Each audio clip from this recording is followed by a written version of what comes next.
Hello guys, early morning లేచి నేను pack చేసుకున్నాం మొత్తం బట్టలన్నీ ప్యాక్ చేసుకొని ఇక వెళ్తున్నా. మొత్తం రెడీ చేసుకున్నా వెళ్తున్నా. ఇక బైక్ చూడండి మొత్తం సెట్ చేసుకున్నా కదా, సెట్ చేసుకుని వెళ్తున్నా. ఈ అన్న వాళ్ళు వచ్చారు, వీళ్ళు బై వాక్లో షిరిడి వెళ్తున్నారంట ముంబై నుంచి. వీళ్ళు ఆగి టిఫిన్ చేయి అన్నారు. వీళ్ళు పూహా అంట సంథింగ్ బ్రెడ్ తోటి ఉంది, కానీ సూపర్ ఉంది, ఎక్సలెంట్ ఉంది. నాకైతే కడుపు నిండిపోయింది, కడుపు నిండా తిన్నా. 3 days తర్వాత ఇవాళ కడుపు నిండా తిన్నా. Thank you guys. ఈ అన్న పేరు భయ్యా, తుమారా నామ్? ఆశీర్వాద్. థ్యాంక్ యూ భయ్యా, thank you so much. Nice experience వీళ్ళతోటి. వాళ్ళకు కూడా బైక్ రైడింగ్ అంటే ఇష్టం అంట. వాళ్ళు కూడా ముంబైలో బైక్ రైడింగ్కి వెళ్తారంట. నాకైతే ఈ ఎక్స్పీరియన్స్ని ఎలా చెప్పాలో అర్థం కావట్లేదు. సింగిల్గా ఉన్నా, బయటికి వెళ్ళి టిఫిన్ చేద్దాం అనుకున్నా. నేను కొంచెం ముందుకు వెళ్ళిన తర్వాత హోటల్స్ ఉన్నాయి, హోటల్కి వెళ్ళి టిఫిన్ చేద్దాం, మంచిగా ఇంకేమన్నా ఉంటాయేమో, ఇడ్లీ దోశ బోండా అవి ఉంటాయేమో, వెళ్దాం అనుకున్నా. ఈలోపు వీళ్ళు వచ్చి మంచిగా నాకైతే హెల్ప్ చేశారు. ఈ హెల్ప్ని నేనైతే నా లైఫ్లో అయితే మర్చిపోలేను. నేనైతే నైట్ ఇక్కడే పడుకున్నా, నైట్ 10 days కొని. చాలా అంటే చాలా బాగుంది ఈ ఎక్స్పీరియన్స్. థ్యాంక్ యూ అంటే thank you guys, thank you so much.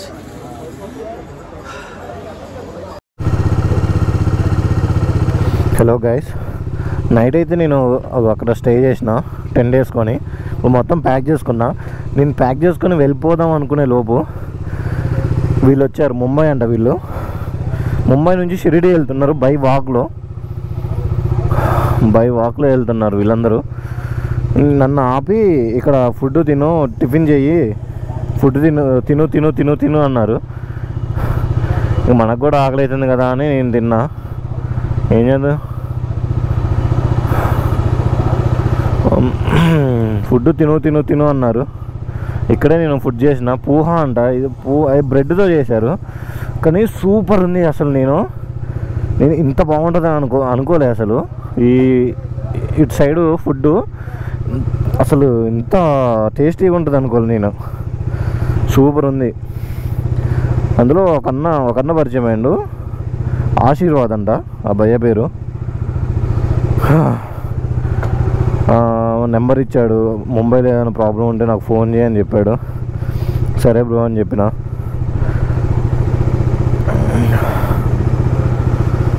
ఇప్పుడు మనమైతే ముంబై వెళ్ళిపోతున్నాం.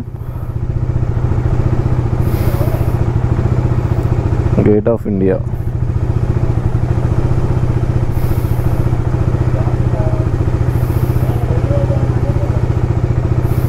త్రీ అవర్స్ చూపిస్తుంది, 12:30 అంట. సరే ఓకే, థ్యాంక్స్ అండి మీకు అందరికీ. నేను ఎవరో తెలియకపోయినా కానీ నాకు పిలిచి మరీ ఫుడ్ పెట్టారు, నేను వద్దన్నా కానీ. థ్యాంక్స్. ఓకే, ఆ సార్ అంట స్పెట్స్ పెట్టుకున్న సారు, మెయిన్ లీడర్ అయినా. థ్యాంక్స్ గాయస్ అందరికీ. అందరూ నడుచుకుంటూ పోతున్నారు. ఇందాక ఒక అన్నని చూపిద్దాం అనుకున్నా, కానీ రీల్ చేసిన. అందులో ఉంటాడు, నా పక్కనే కూర్చొని ఉంటాడు. అన్నీ అది తిను ఇది తిను అని చెప్పాడు మంచిగా. అంటే ఎలా తినాలో తెలియదు వాళ్ళ స్టైల్ ఫుడ్. నాకు ఎలా తినాలో తెలియకపోతే అన్న ఇలా తిను అని చెప్పాడు. కానీ ఒకటి వంకాయతో చేశారు, బాబా టేస్ట్ మాత్రానికి. కొబ్బరితో చేశారు. ఆ వంకాయ పచ్చడి లెక్క ఉంది. దాన్ని అయితే ఉత్తిగానే నాకొచ్చు. మస్తుంది, సూపర్ ఉంది, చాలా బాగుంది. నేను ఇంకా ఏం మర్చిపోవట్లే. ఐఫోన్ ఇందులో ఉంది, నార్మల్ ఫోన్ ఇందులో ఇక్కడ పెట్టేసిన. ఓకే, అంతా సెట్. ఇప్పుడు మనం డైరెక్ట్గా వెళ్ళిపోవాలా. వర్షం వస్తుందా రాదా? ఇక్కడైతే వెదర్ కండిషన్ అయితే మంచిగానే ఉంది.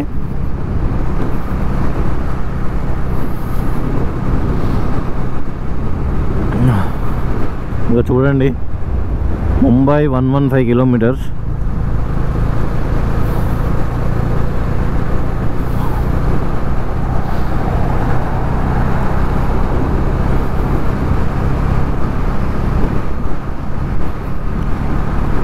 నేను ఎక్కించుకున్నట్టుండే కానీ వెనక మొత్తం లగేజ్ ఉంది. నేను ఒక ఎక్స్ట్రా బ్యాగ్ తెచ్చుకొని అందులో ఒక 2 దుప్పట్లు తెచ్చుకున్నా. ఐ మీన్ చెద్దర్లు తీసుకొని వచ్చిన, కానీ అవి అయితే ఇప్పటివరకు ఓపెన్ చేయలే. నైట్ టెంట్ వేసుకున్నా, కానీ ఆ టెంట్ వేసుకొని లోపల జర్రు ఎమ్మటే పడుకున్నా. అంత నిద్ర వచ్చేసింది నాకు. ఎందుకంటే హరిహర ఫోర్ట్ ఎక్కంగానే నేను ఎక్కేటప్పుడు ఎమ్మటే వెళ్ళి దిగొచ్చులే, ఒక గుట్ట టైప్ ఉంటుందిలే అనుకున్నా. కానీ ఎక్కుతా ఉంటే ఇంకా వస్తూ ఉంది. దాని డెస్టినేషన్ అసలు చివర పైన ఎక్కడో ఉంది. అసలు నాకు అది చూస్తుంటే కళ్ళు తిరిగినాయి. ఎప్పుడు ఎక్కలేక మన సైడ్ ఏమి లేవు అసలు. మనం ఎప్పుడూ ట్రై చేయలే ట్రెక్కింగ్.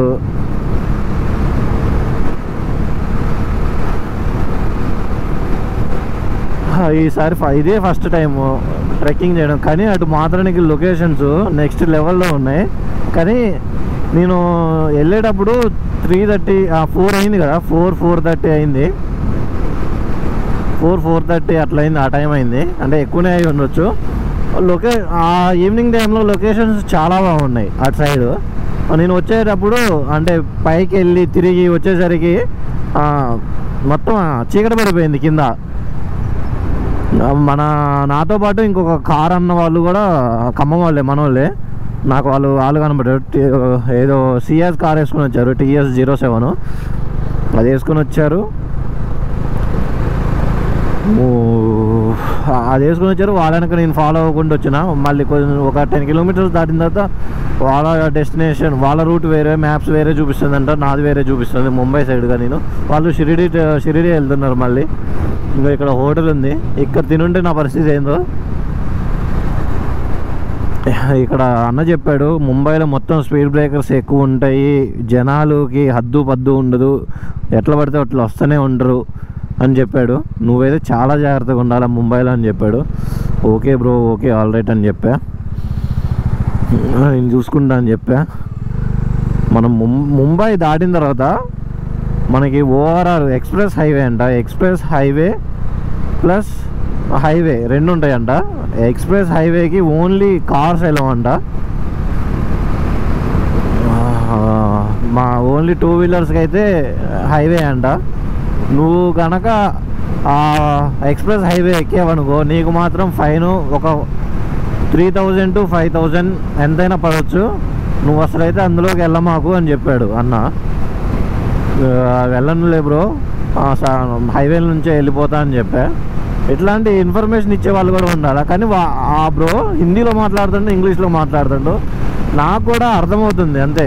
వాళ్ళు చెప్పేది నాకు అర్థమవుతుంది, ఇంగ్లీష్ అయినా హిందీ అయినా అర్థమవుతుంది. కొద్దిగా నాకు వచ్చిన స్కిల్స్ తోటి నేనైతే మేనేజ్ చేస్తున్నా వాళ్ళ లాంగ్వేజ్ని. వాళ్ళు మొత్తం టోటల్గా మరాఠీ మాట్లాడుతున్నారు. వాళ్ళు మరాఠీ,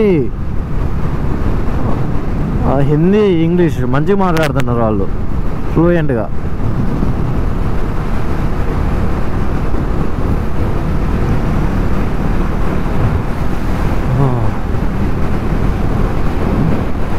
నైట్ అయితే అసలు మంచి స్టే దొరికింది నాకైతే. అసలు బైక్ అయితే షెడ్ ఉంది, పక్కన పెట్రోల్ బంక్ ఉంది.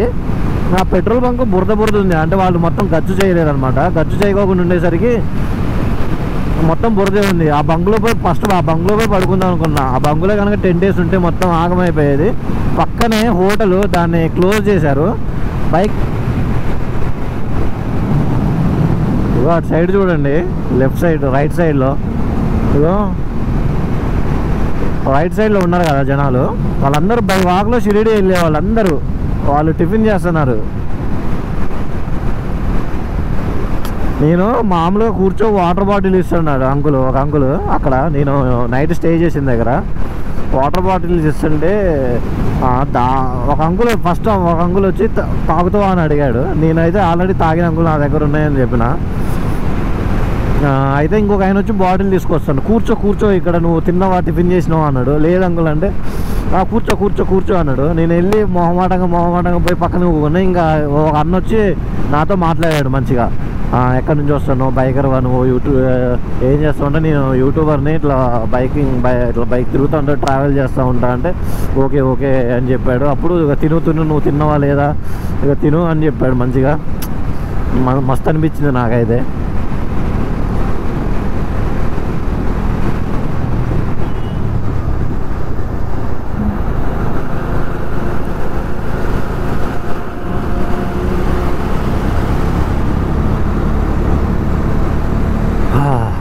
ఇటైతే వర్షం పడేటట్టుంది ఇప్పుడు. ఇవాళ మండే కదా,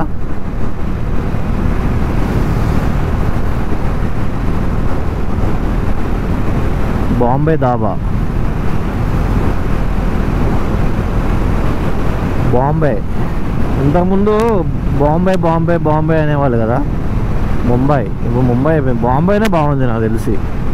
మాన్సూన్ చూడండి, మొత్తం ఫాగ్ మస్తుంది.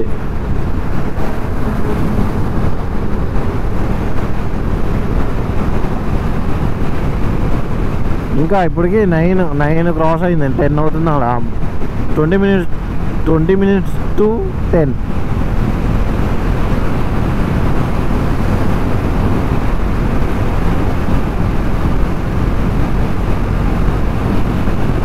పార్కింగ్కి టెంట్లు ఉంటాయి కదా, ఆ టెంట్ బయట షెల్టర్ వేశారు. ఆ షెల్టర్లో నా బైక్ పెట్టిన, ఆ షెల్టర్లో నా బైక్ పెట్టి ముందు వరండా ఉంటుంది కదా, వరండా టైపు, అందులో టెంట్ వేసుకొని మంచిగా పడుకున్నా.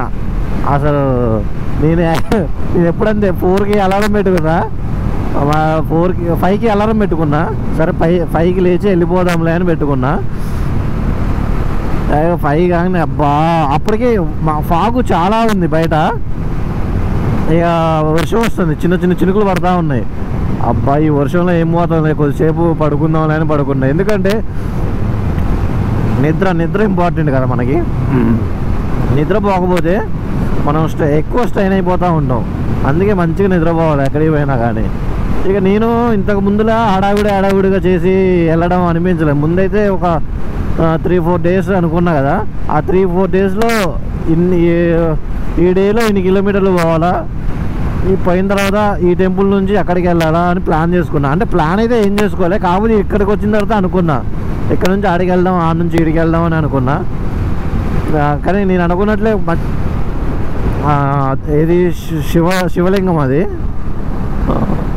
మనకి కేదార్నాథ్లో ఎట్లుంటుందో, మనకి శ్రీశైలంలో ఎలా ఉంటుందో మనకి ఇక్కడ కూడా అదే లింగం అంట. అక్కడికి వెళ్దాం అనుకునేసరికి నేను రిటర్న్ హరిహర ఫోర్ట్ ఎక్కి రిటర్న్ వచ్చేసరికి ఆ టెంపుల్ని క్లోజ్ చేశారు. మళ్ళీ మార్నింగే అంట. నేను మళ్ళీ మార్నింగ్ అక్కడ ఉండి ఆ దర్శనం చేసుకొని మళ్ళీ ఇక్కడికి వచ్చేసరికి నాకు చాలా టైం పట్టుద్ది అని నేను వెంటనే రిటర్న్ వచ్చేసిన. అప్పటికే అక్కడ రూమ్స్ కూడా ఉన్నాయి పడుకోవడానికి, కానీ నేను అక్కడైతే పడుకోలేదు. కొంచెం ముందుకు వచ్చినాక 40 కిలోమీటర్స్ దాటినాక పడుకున్నా. కానీ నైట్ అయితే ఫాగ్ ఎంత ఉందంటే, నేను ఎప్పుడైతే హరిహర ఫోర్ట్ ఒక 20 కిలోమీటర్స్ దాటి బయటకు వచ్చానో రోడ్డు మొత్తం ఫాగే. రోడ్డు మొత్తం ఒక 20 to 30 కిలోమీటర్స్ ఫాగు. నేనైతే ఎల్లో ఫాగ్ లైట్స్ వేసుకున్నా, అప్పుడు కొద్దిగా కనబడ్డది లైట్ అనేది. నైట్ మాత్రం ట్రాఫిక్ ఇంకా ఎక్కువ ఉన్నది. కానీ అది ఘాట్ రోడ్డు, ఆ 25 కిలోమీటర్స్ ఘాట్ రోడ్డు. ఆ ఘాట్ రోడ్లో నేను ట్రావెల్ చేసుకుంటూ వచ్చిన, రైడ్ చేసుకుంటూ వచ్చిన. నేను నా ఎక్స్పీరియన్స్ మాత్రానికి నెక్స్ట్ లెవెల్ ఉంది. ఆ నైట్ వర్షం వస్తుంది, బురద ఉంది. ముందు వెళ్ళే వెహికల్స్ ఆ బురద లేపుకుంటూ నా మొఖానే పడుతుంది. మొత్తం బండి మొత్తం ఆగమైపోయింది. మళ్ళా నిన్న ఎలానో సర్వీసింగ్ చేయించిన, మళ్ళీ ఇప్పుడు బురద అంతే పడ్డది. బండిని మళ్ళీ సర్వీసింగ్ చేయించాలి. కానీ వాళ్ళు ఇండికేటర్ పార్కింగ్ లైట్ చేసుకుంటూ పోతారు నైట్ చాలామంది. మొత్తం ఇట్లా ఘాట్ రోడ్డు మీకు తెలుసు కదా ఎట్లుంటుందో, మొత్తం ఇలా ఉంటాయి కదా. ఆ ఘాట్ రోడ్లో కనుక ఎవరికైనా నిద్ర వస్తే వాడు అంతే అటు వెళ్ళిపోతాడు లోకి. అక్కడ ఒక ఎంత పెద్ద వెహికల్, లారీ, పెద్ద టైర్లు ఉంటాయి కదా, ఒక 30 ఉంటాయి అనుకుంటా టైర్స్, 30+ ఉంటాయేమో. అది మొత్తం అట్లా పడిపోయింది ఇక దాన్ని అసలు ఎవరు పట్టించుకోవట్లేదు. అది పడిపోయి కూడా దాదాపు ఒక సంవత్సరం పైన అవుతుంది అనిపిస్తుంది ఆ వెహికల్ని చూస్తుంటే. అసలు ఇక అక్కడ ఏదైనా అయితే ఇక అక్కడ ఒక బండి వదిలేసి వెళ్ళిపోవడమే. ఇక దాన్ని మళ్ళీ ఇంటికి తెచ్చుకొని రిపేర్ చేయించుకోవడం అట్లాంటిది ఏమి ఉండదు, అక్కడ కుదరదు. ఇప్పుడు మనం లడాక్ వెళ్ళినా కానీ లే వెళ్ళినా కానీ ఇంకా అంతే. అటు సైడ్ ఏమన్నా బైక్ ప్రాబ్లం వచ్చి కింద పడిపోయినా కానీ ఏదైనా యాక్సిడెంట్ అయినా కానీ అంతే. ఇక అక్కడ బండి పడేసి ఆ ఫ్లైట్కో ట్రైన్ ఎక్కి రావడమే అంతే. చూడండి, ముంబై 105 కిలోమీటర్స్, తానే 70, కళ్యాణ్ 51, ఖాదీ 01 కిలోమీటర్స్. రోడ్ చూడండి, ఇక చెప్పాడు రోడ్డు అస్సలు బాగోదు, నువ్వైతే రైడ్ సేఫ్ అని చెప్పాడు అన్న చెప్పినట్లుగానే చండాలంగానే ఉంది రోడ్డు. ఈ నాసిక్ ఏరియాలో మాన్సూన్ సీజన్లో, రైనీ సీజన్లో ఏకదమ్ ఉంటుందంట సీనరీ మొత్తం. నీకు మొత్తం ఎటు చూసినా కానీ గ్రీనరీనే ఉంటుంది. ఇంకా నువ్వు మన కాడ ఇంకా కెమెరాస్ ఎక్కువ ఉంటే కెమెరాస్ కానీ మంచిగా షూట్ చేసుకోవచ్చు. కానీ నాకు తోచిన డేస్లో నేనైతే మంచిగా ఎంజాయ్ చేస్తున్నా ఈ రోడ్డుని కానీ ఈ వెదర్ని కానీ మంచిగా. నేనైతే ఈ ట్రిప్కి వచ్చేటప్పుడు డబ్బులు ఏం సేవ్ చేసుకోలే ఫస్ట్ ఆఫ్ ఆల్. నేను అంటే మనకి శాలరీ కానీ అట్లాంటివి ఏం లేవు. నాకు ఆల్రెడీ ఈఎంఐలు ఉన్నాయి, మొత్తం క్లియర్ చేస్తూనే ఉన్నా, కట్టుకుంటూ వస్తూనే ఉన్నా. కానీ నా దగ్గర ఏం బ్యాలెన్స్ లేవు. నా క్రెడిట్ కార్డు ఉంది, ఆ క్రెడిట్ కార్డునే వాడినా ఇప్పుడు. అది అందులో ఒక 20,000 లిమిట్ ఉంది, ఒక దాంట్లో 50,000 ఉంది. అందులో 50,000 క్రెడిట్ కార్డులో ఆల్రెడీ ఒక 20 ఏమో అయిపోయినాయి. ఇంకొక 20,000లో నేనైతే వాడుతున్నా. ఇప్పుడైతే అది ఒక 5,000 ఆర్ 6,000 క్రాస్ అయి ఉంటుంది పెట్రోల్కి. అంతే, 5,000 ఆర్ 6,000 క్రాస్ అయి ఉంటుంది. నా దగ్గర లిక్విడ్ క్యాష్ కూడా ఒక 1,000 ఉంటాయి. ఇందాక నిన్న నైట్ బంకులో తీసుకున్నా, అది కూడా. ఆ బంకోడు కూడా ఏం చేసింది తెలుసా, ముందైతే ఏటీఎం కార్డు తీసుకుంటూ స్వైప్ చేసుకుంటూ కానీ పైసలు ఇవ్వట్లే. ఇంకొకళ్ళు వచ్చి వాళ్ళు నాతో మాట్లాడుతున్నారు, బ్రో ఎక్కడి నుంచి వచ్చారు మీరు, వాళ్ళు మరాఠీగా హిందీలో మాట్లాడుతున్నారు. ఎక్కడి నుంచి వచ్చారు మీరు, ఒక్కళ్ళే వచ్చారా, యాడికి పోతున్నారు, తిన్నారా మీరు అని అడుగుతున్నారు. నేనైతే వాళ్ళకి సమాధానం చెప్తున్నా. అయితే వీడు అసలు ఒక 20 మినిట్స్ అయింది, ఇస్తా అంటానులే కానీ ఇవ్వట్లే. ఇక అన్న వాళ్ళు వచ్చి ఏంది నువ్వు డబ్బులు తీసుకొని డబ్బులు ఇవ్వవు, ఈ అబ్బాయి ఆకలి అవుతుందంట వెళ్ళాలా అని అంటుండు. అయితే అన్న తీసుకొస్తాను వాళ్ళు కాబట్టి ఎమ్మడే తీసుకొచ్చి నాకు ఎమ్మడే క్యాష్ ఇచ్చిండు. ఎమ్మడే నేను ఫుడ్కి వెళ్ళినా, ఆ ఫుడ్కి ఆడికి వెళ్ళి నేను తాళి అని చెప్పిన. తాళి అంటే రైసే కదా, వెజ్ తాళి అంటే వాడు ఏం చేసిందంటే, నేను తాళి అంటే మీ సైడ్ ఏమనుకుంటా, ఇక్కడ ఈ సైడ్ ఏమనుకుంటారో తెలియదు కానీ నేను తాళి అంటే వైట్ రైసే అని అనుకున్నా. నేనైతే వైట్ రైస్లో మనం కర్రీస్ అయితే ఇచ్చి ఇస్తాడేమనుకున్నా, కానీ ఆ చిన్న వెజిటేబుల్స్ కట్ చేసి అదంతా ఏదేదో వేసి మైనీస్ లెక్క ఉంది అదంతా తీసుకొచ్చి ఇచ్చిండు. అరే ఇదేంద్రా ఎట్టుందేంది అనుకున్నా. ఒక్కసారి ఒక స్పూన్తో తీసుకొని నోట్లో పెట్టుకున్నా, అబ్బా ఇది తింటే నాకు వాంతులే అయితేలే అనిపించింది. ఎమ్మటే క్యాన్సిల్ చేయించిన. భయ్యాది అసలు వద్దు తీసుకోబో, నాకు కార్డ్ రైస్ తీసుకుంటా, నేను కార్డ్ రైస్ తింటా అని చెప్పిన. ఓకే అని కార్డ్ రైస్ తీసుకుని వచ్చిండు. ఎవరైనా కార్డ్ రైస్ అంటే ఈ బౌల్లో పెట్టింది ఇస్తారు ఒక పర్సన్కి తినేంత. తీసుకొచ్చి మండి ఉంటుంది, మండి తీసుకొచ్చినంత ప్లేట్లో తీసుకొచ్చి ఇచ్చిండు. అంత తింటరా పెరుగన్నం ఎవడన్నా, మనిషి అన్నవాడు అంత తింటరా? వారు నాయన ఏంద్రా బాబు, ఇక్కడ దానికి 150 రూపాయలు తీసుకుంటు మళ్ళీ నా దగ్గర. దాంట్లో ఉన్నది 100 నుంచి 120 ఉంది, కానీ ఇంకా 30 రూపాయలు ఎక్స్ట్రా. సర్లే పోతే పోయిలే 30 రూపాయలు అని ఇచ్చి అక్కడ నుంచి ఎమర్జెన్సీగా బయటకు వచ్చేసిన.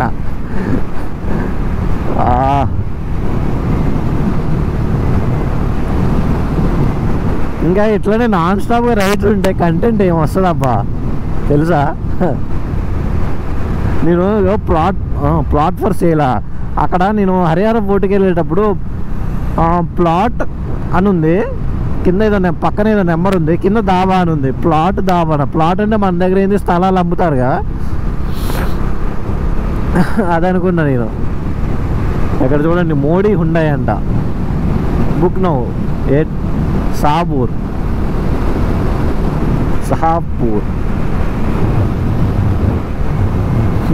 నాకు అనిపిస్తుంది ఇట్లాంటి ఏరియాలకు వచ్చినప్పుడు మన తెలంగాణ ఆంధ్ర వాళ్ళు ఎవరైనా వచ్చి ఇక్కడ దాబా 100 కిలోమీటర్లకు ఒకళ్ళు హోటలన్నా పెట్టుకోవచ్చుగా అనిపిస్తుంది. మనకు పెట్టేంత బడ్జెట్ లేదు కానీ ముందు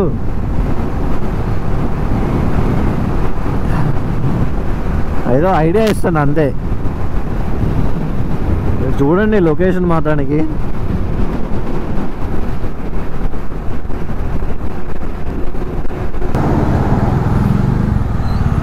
ఊరే అమ్మ ఏంద్రా బాబు ఇక్కడ ఎంత ట్రాఫిక్.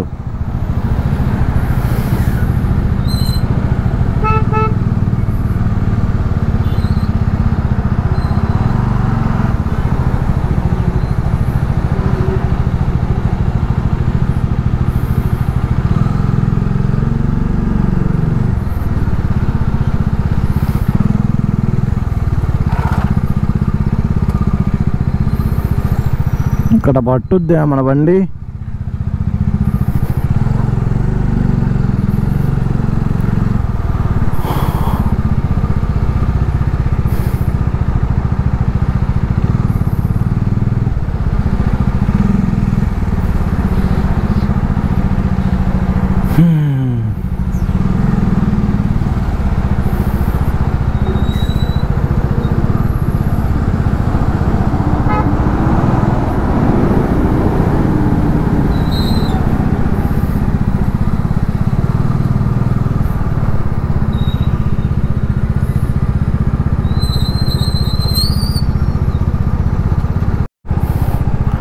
ఈ మధ్యలో నుంచి పోతున్నా నేనైతే.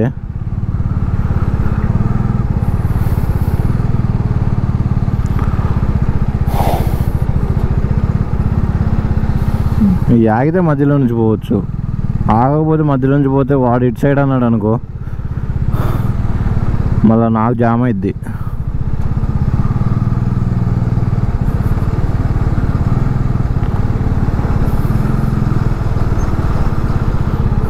ఎన్ని కిలోమీటర్స్ రా బాబు ఇదంతా? ముంబై అంతా ఎంత ఉంటుంది ఏందిగా.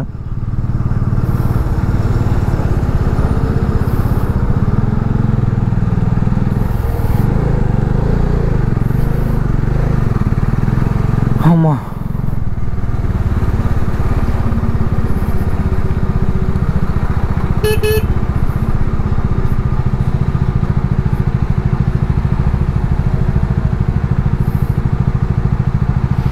ఏంద్రా ఎంత పొడుగు ఉంది. ఇగో ఇట్లాంటిదే అక్కడ ఘాట్లో పక్కకు పడిపోయింది మొత్తం, అంతే ఉంది మొత్తం బండి మొత్తం, ముందు బాడీ మొత్తం పగిలిపోయింది. కానీ దాన్ని అసలు ఎవరు ముట్టుకొని కూడా ముట్టుకోవట్లే.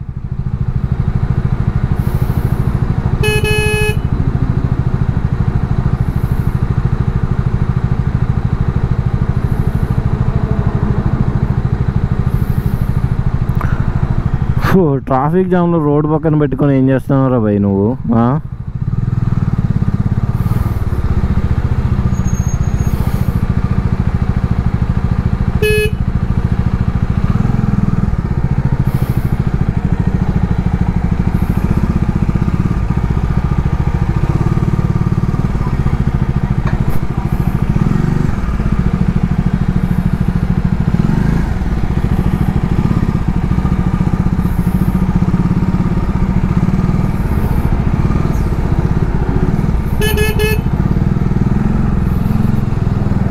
ఓకే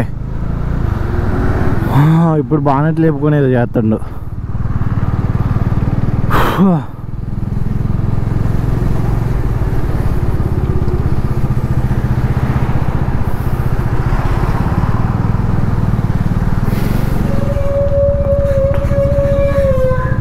ఊరే ఏమైందిరా నీకు అట్లా తిప్పినావు ఒకసారి?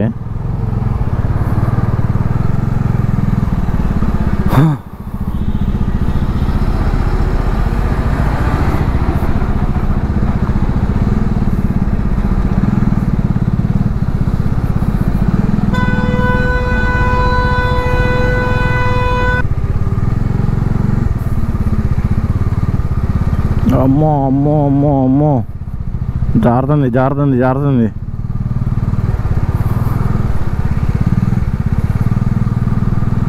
జారుతుంది జారుతుంది జారుతుంది. Oh my God, what is this God, what is this God. మొత్తం చిక్కగా ఉంది బురద.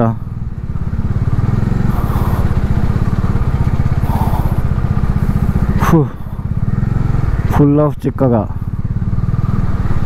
ఊరి ఊరి జారిపోతూ ఉంది జారిపోతూ ఉంది.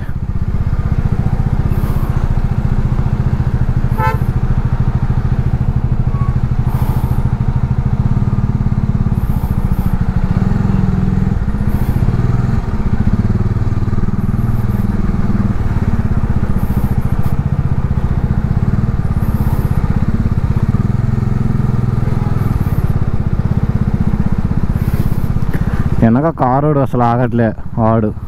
నీది కార్రా బాబు, నీది స్కిడ్ అయినా కానీ ఏం కాదు. నాది స్కిడ్ అయితే మొత్తం పగిలిపోతాయి పట్టున. ముందు నడవద్దు బండి.